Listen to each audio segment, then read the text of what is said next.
చేయి చేసుకునే స్థితికి వచ్చావా? ఈ రోజు నుంచి నీకు నాకు ఏ సంబంధం లేదు. ఈ జన్మలో మళ్ళీ నీ ముఖం చూడను. హెల్ విత్ యూ. గీత, గీత,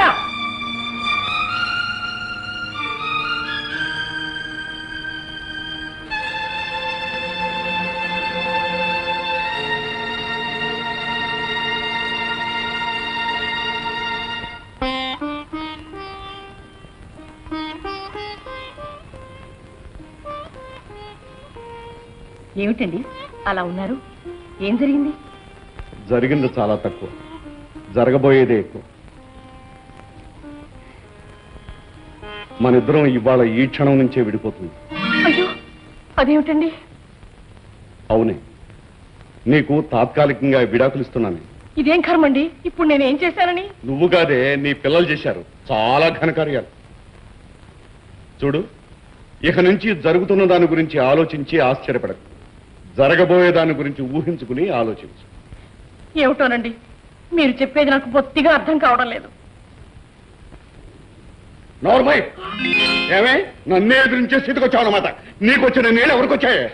ఇదిగో, కారణాలు చెప్పకుండా మీరు ఇలా కేకలేస్తే నా పై ప్రాణాలు పోయినే పోతాయి. వదిలిపోతుంది. కారణాలు కావాలి నీకు. నెంబర్ 1, నేను ఖరీదాన్ని చేరుకుంటానంటే నువ్వు చౌకబాటు చేరుకోమంటావా? అయ్యో, నోర్మై, నేను స్నానానికి నీళ్లు తోడమంటే నువ్వు మరిపోయి నీళ్లు తోడతావా? నోర్మై, నేను ముచ్చటపడి నెక్లెస్ కొంటానంటే నువ్వు వద్దంటావా? అయ్యో రామచంద్ర, ఏమిటండి ఇది? ఏమిటి నాన్నది? ఏమిటా, మీ అమ్మకి పొగరెక్కింది, కళ్ళు నెత్తికెక్కాయి. 40 ఏళ్ళు కాపురం చేసిన తర్వాత ఈ ముసలోడు ఏం చేస్తాడని కన్న కావరు. నాన్న, ఎప్పుడన్నా అమ్మని పల్లెత్తి మాట అన్నావా? ఆలు చూసుకునే నా మీద పెత్తనం చేస్తుంది. పెత్తనం నోరెత్తిందంటే పళ్ళు రాలగొట్టేస్తాను. అమ్మా, ఏమిటమ్మా ఇది? ఏమిటోనమ్మా, మీ నాన్నగారు ఇందాక ఇంటికి వచ్చిన దగ్గర నుంచి పరసలో ప్రభ ఇలా ఊగిపోతున్నారు. నాకంత అయోమయంగా ఉంది. నాన్న, ఏమిటి మూర్ఖత్వం? చూడమ్మా, ఇది భార్యాభర్తల మధ్య వ్యవహారం. జోక్యం చేసుకునే ఉంటే మాట దక్క. కానీ ఆవిడ మా అమ్మ. అందుకని ఆవిడ చేసిన వ్యవహారాలన్నీ భరించమంటావా? నాన్న, నువ్వు ఇలా మాట్లాడుతున్నావంటే నాకే ఆశ్చర్యంగా ఉంది. ఉంటుంది. సమయం వస్తే గానీ అస్సలు బుద్ధులు బయటపడవమ్మా. ఎవరి మాట నువ్వు చెప్పేది? నా పెళ్ళం గురించి. ఇంకా ఎక్కడ నిలబడ్డావు? బయటికి. అయ్యో, ఉన్న పాటను పొమ్మంటే నేను ఎక్కడికి పోనండి. ఎక్కడికా? ఏడ్చో పో. పొమ్మంటే ఎక్కడ పోవాలో అడ్రస్ కూడా నేనే చెప్పాలా? అమ్మా, నీకేం పర్వాలేదమ్మా, నేనున్నాను. నువ్వేం దిక్కులేని దానివి కాదు. విన్నావుగా, నీకు పెద్ద దిక్కు దొరికింది. వెళ్ళు, నిన్ను తీసుకెళ్లి నెత్తిరెక్కించుకుని ఊరేగిస్తుంది. నాన్న, ఆఖరికి నువ్వు అందరి మగాళ్ళలా. మగాళ్ళలో మంచితనం నీకు అర్థమైంటే నువ్వు ఇంత దూరం వచ్చేదానివి కాదమ్మా. ఏమిటి నువ్వు అనేది? మా మంచితనాలు నీకు ఇప్పుడే అర్థం కావని. ఇంకెందుకలా నిలబడ్డావు? మీ అమ్మని అంటూ పెట్టుకుని మీ ఇంటికి వెళ్ళు. ఏమండి, అర్థం దొరికిందిగా, వెళ్ళు. రామ్మా, మా ఇంటికి పోదాం. గీత, ఏం పని మీద వచ్చావమ్మా ఇక్కడికి? నేనా? నీకేం చెప్పినా అర్థం కాదు. రామ్మా. ఏమండి, మీరు వేళకి మందులు అవి తీసుకుంటారో లేదు, అసలు మీకు భోజనం అది సరిగ్గా జరుగుతుందో లేదో, మిమ్మల్ని విడిచిపెట్టి నేను. పార్వతి, నువ్వు లేకుండా నేను ఎప్పుడైనా టిఫిన్ భోజనం చేశానా? ప్రతి పూట మన ఇద్దరం కలిసే చేద్దాం. ఆ ఏర్పాట్లు నేను చూస్తాను కదా. అమ్మాయికి అనుమానం వస్తుంది. నువ్వు పద చెప్తాను. వస్తాను. ఏం చిట్టు తల్లి, మొగుడిని వదిలిపెట్టి పుట్టింటికి వచ్చావా? అమ్మను మెడకు చుట్టానుగా, ఏ కుదురుతుందో రాగం. పరమేశ్వర, ఇహ ప్రారంభించో దుష్ట శిక్షణ శిష్ట రక్షణ.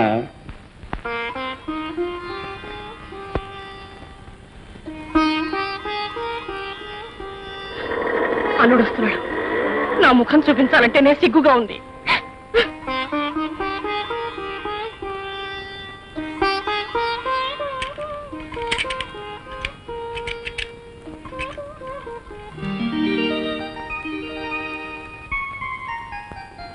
గీత, ఏమిటి ఇక్కడ కూర్చున్నావేంటి?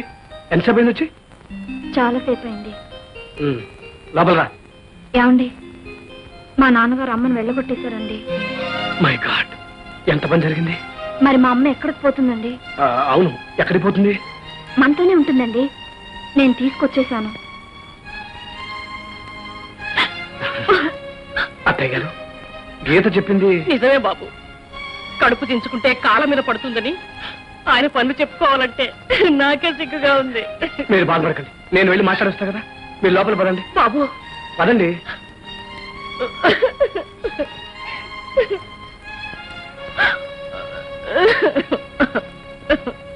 ఇంకా నిలబడ్డామే పద. చూడండి, నేనింటికి తిరిగి వచ్చింది మీ పనులకు తలంచి కాదు, మా అమ్మ కోసం. అలా కానీ ముందు లోపల పద. ఎలా జరిగిందో నీకు చెప్పాల్సిన అవసరం నాకు లేదు. నా పిల్లాన్ని పంపించేసి హక్కు నాకుందరా. ఇన్నేళ్లు గడిచాక ఈ మొగుడుగాడు నేను చెప్పినట్టు వింటాడని దాని పొగరు.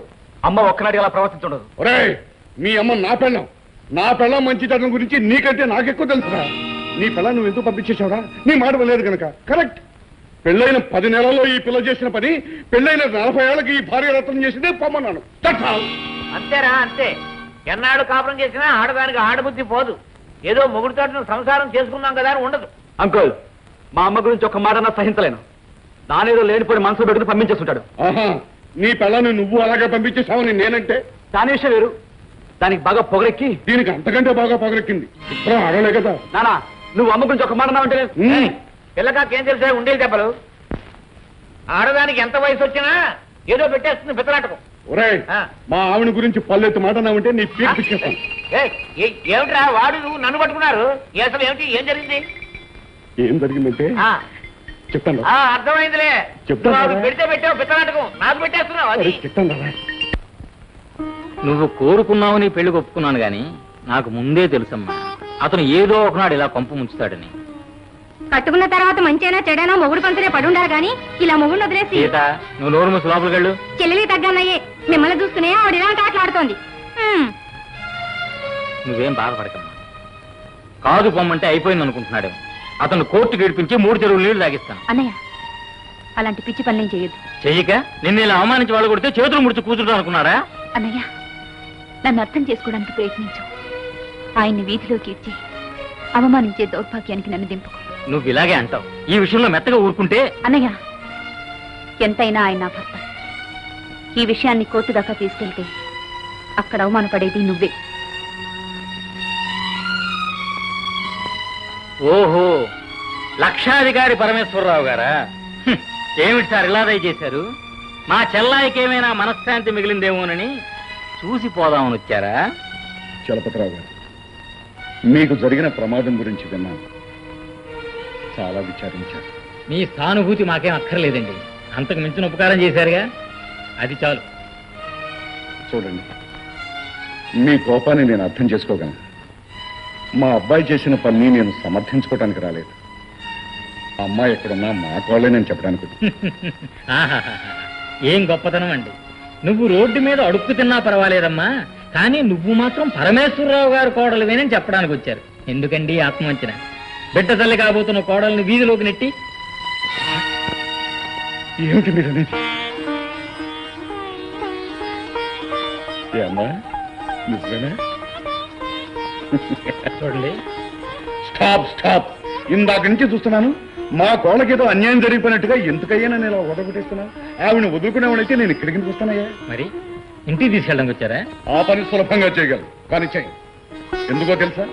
ఎవరైతే ఆమెను ఇంట్లోంచి గెంటేశారో అతనే స్వయంగా వచ్చి క్షమార్పణ చెప్పుకుని ఆ ఇంటికి ఆహ్వానించేట్టు చేస్తానయ్యా. అవునమ్మా, నిన్ను మావాడే ఇంటికి తీసుకొస్తాడు. తన తప్పు తెలుసుకుని తల ఉంచుకుని మరీ తీసుకొస్తాడు. ఆ రోజు త్వరలోనే వస్తుందని చెప్పడానికే వచ్చానమ్మా. అంతవరకు మీ చెల్లెల్ని కాదు మా కోడల్ని జాగ్రత్తగా చూసుకోవాలి. వస్తానమ్మా, వస్తానయ్యా. నీ ఆరోగ్యం జాగ్రత్తగా చూసుకో.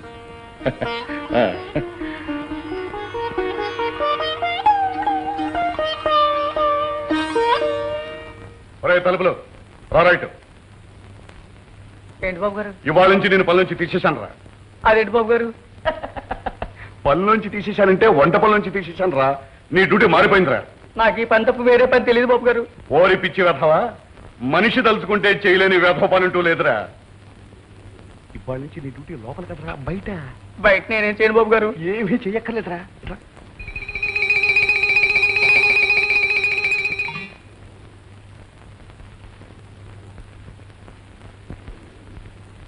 ఎరా, కాఫీ నువ్వు తయారు చేస్తున్నావా? ఆ తలుపులు గారే వేడు. ఆ వెధవకి ఏ రోగం వచ్చినా డాడీ రాలేదు. ఓహో, ఇది కూడా మీ అమ్మ పన్నిన కుట్రలో ఒక భాగం ఏంటుందిరా. ఆ నౌకర వ్యధంలో తన వైపు తిప్పుకుని మన ఇరకాటంలో పెట్టాలని దాని ప్లాన్. ఆఫ్టర్ ఆల్ తిన్న ఏర్పాట్లు కూడా సరిగా చేసుకోలేని అసమర్థం అనిపించుకోకూడదురా మనం. ఇక నువ్వులే, కాఫీ నేను చేస్తాను. ఏమిటి, నీకు కాఫీ కలపడం కూడా వచ్చా? అరే,